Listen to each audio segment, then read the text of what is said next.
Барлықтарыңызға сәлем. Бұл видеода біз сіздермен дубайский финики в шоколаде жасайтын боламыз. Осындай ортасында дубайский начинканы жасаудың жолын көрсететін боламын. Видеоны міндетті түрде соңына дейін көріп, ұнаса лайк басып, комментарий жазып кетіңіздер. Дубайский финики в шоколаде жасайтын боламын. Ол үшін бізге осындай королевский финики қажет болады. Олардың сорттары да әртүрлі болады. Яғни мынау менде высший сорт королевский финики. Олардың первый сортында қолданып жасасаңыздар болады. Міндетті түрде королевский финики болу керек. Содан кейін алдын ала дайындалып алған осындай дубайский начинка. Дубайский начинкаға мен катаифи тестасын және де фисташковый пастамен тахини қосқан болатынмын. Олардың пропорциясын осы видеоның астына тастап кетемін. Сол жерден қарап жасасаңыздар болады. Өте тез әрі оңай жасалады. Содан кейін бізге темперированный молочный шоколад керек и мынандай қазір финикиларымызды шоколадқа малуға зубочисткалар қажет болады. Қазір видео барысында қалай қолданатынымызды және жалпы процесс қалай өтетінін көрсететін боламын. Міне бізде шоколад темперированный молочный шоколад дайын тұр. Енді жұмысқа кірісейік. Бұл үшін осылай королевский финикимізді жақсылап жуып аламыз да, салфетканың көмегімен жақсылап кептіріп аламыз. Одан кейін осылай кішкентай пышақтың көмегімен ортасындағы сүйегін алып тастаймыз. Осындай сүйегі болады финикидің ішінде. Соны осыдан алып тастаймыз. Қатты разрез жасамауға тырысыңыздар. Себебі қазір начинка салған кезде азы жабылмай қайта-қайта шығып кетуі мүмкін. Осылай барлық финикиміздің сүйектерін алып тазалап аламыз.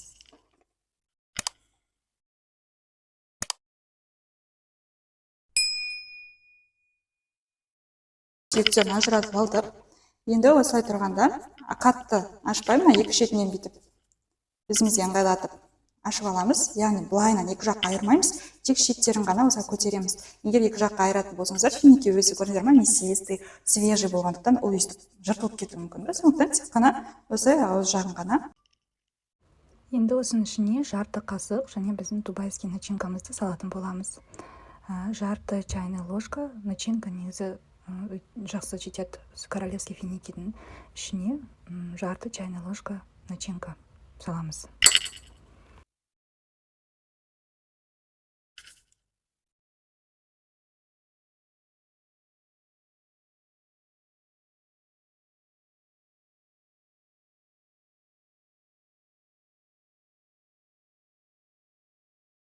Осылайынан қазір барлық финикиді жасап шығамыз.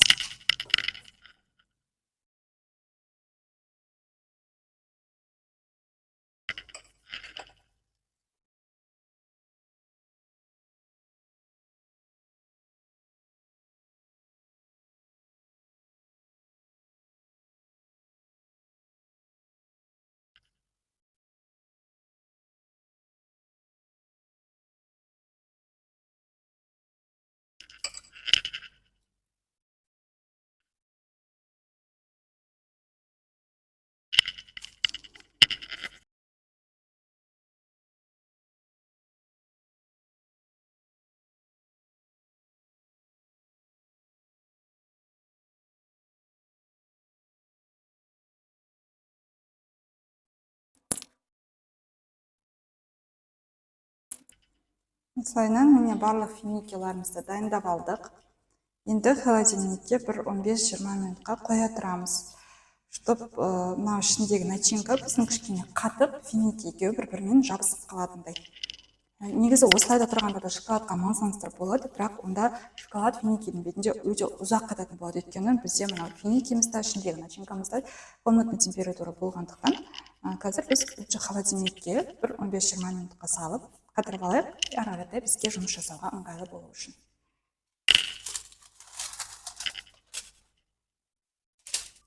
Міне біздің финикиларымыз уже холодильниктен шықты. Қазір осы темперированный шоколадқа финикиларымызды малып шығамыз. Бұл үшін осылайынан қазір зубочистканы тығамын, чтобы маған қазір оны шоколадқа малғанда ыңғайлы болу үшін.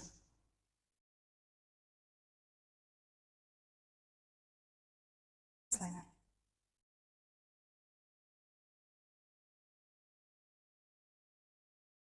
Шоколадқа малып, пергамент бумаганың үстіне орналастырамын.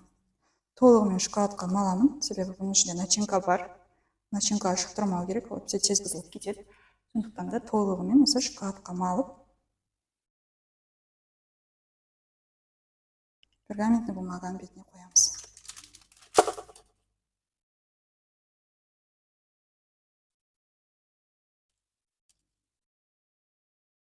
Декор үшін мен осындай фисташковый орехтарды қолданамын.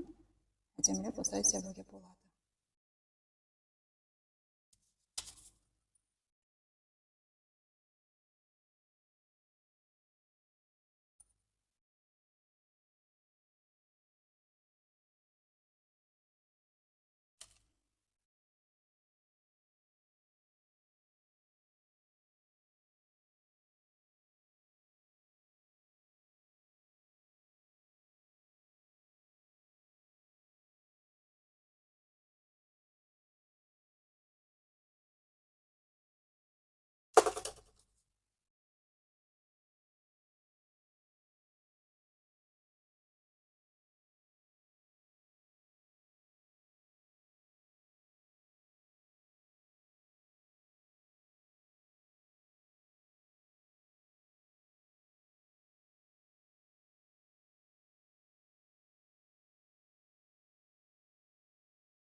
Мінекей, біздің финикеларымыз дайын болды. Қазір кішкене қатқанын күтеміз.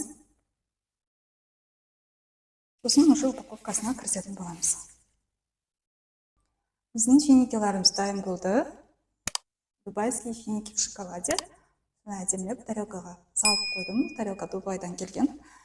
Қазір мен сіздерге кесіп разрезін көрсеткім келіп тұр. Қазір мінекей разрезін кесемін.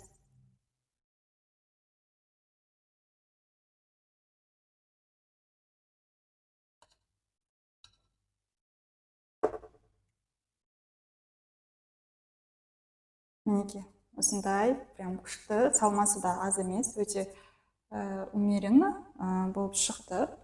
Міндетті түрде жасап көріңіздер. Ауызашарға, сыйлыққа апаруға болады, немесе өздеріңізге де ауызашарға жасасаңыздар болады. Тіпті сәресіне де егер де осындай финикидің біреуін жеп алсаңыздар, шаймен бірге сіздерге күні бойға жақсы энергиямен күш-қуат беретін болады. Барлығы табиғи. Сондықтан да міндетті түрде жасап көріңіздер. Егер де жасап көрген болсаңыздар, сіздерге ұнаған болса, видеоға міндетті түрде комментарий жазып, өз ойларыңызды жазып кетіңіздер. Сіздерге ұнады деген ойдамын. Осымен келесі сабақтарда кездескенше.